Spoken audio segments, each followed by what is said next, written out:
Good afternoon, you're watching Brighton Broadcaster News at 20 to 1 with me, Tom Palmer. Our top stories today.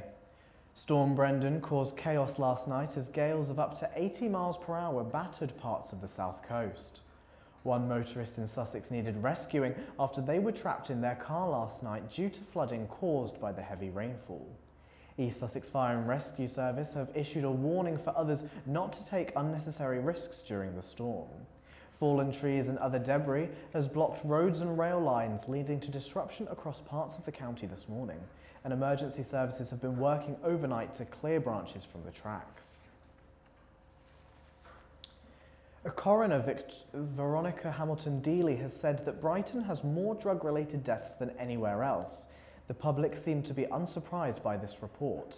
It doesn't surprise me because it's a very lively city and rich city, and when this too happens, drug happen also. Brilliant, that's all I need. Despite this, Veronica says that these cases will never be dismissed as just another drug-related death. A teenager from Eastbourne has been arrested on suspicion of arson after a number of wheelie bins were set on fire in the early hours of Monday morning. The 18-year-old was taken into custody during an investigation into a series of deliberate fires in Eastbourne town centre. Now, Sussex Police have said officers are currently reviewing local CCTV footage and are urging residents with any information regarding the fires to contact them. A petition addressed to East Sussex County Council asking for better safety precautions for the River Ouse in Lewes has received almost 2,500 signatures so far. The petition is calling for better lighting, stronger riverbanks and man-made floodplain channels to stop people from falling into the river. Kate Stewart reports. This petition comes following the death of firefighter Anthony Knott, whose body was found in the river on Friday after he disappeared 3 weeks ago. Lucy Otto, his fiancée and the mother of his 4 children, has shown her support for the petition, urging her Facebook friends to sign it. In response to the petition, an East Sussex County Council spokesperson said, "Whilst this petition is directed at us, the Environment Agency is the body responsible for rivers and riverbanks, and we'd be happy to pass the petition on to them." The Environment Agency said, "We're always seeking to improve water safety. However, we're also keen to ensure that people continue to have access to our rivers and waterways." Kate Stewart, Brighton Broadcaster News. Brighton and Hove City Council has been asked to consider a third-party report on spending on the development of Valley Gardens.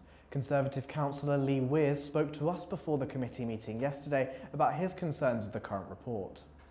In short, regretfully, I do not consider that this report actually addresses many of the concerns that we raised, if not any of them. And what it does do, I believe, is it actually raises more questions. Because if we have an internal audit that doesn't actually address complaint, then it's hard to understand what its purpose is for.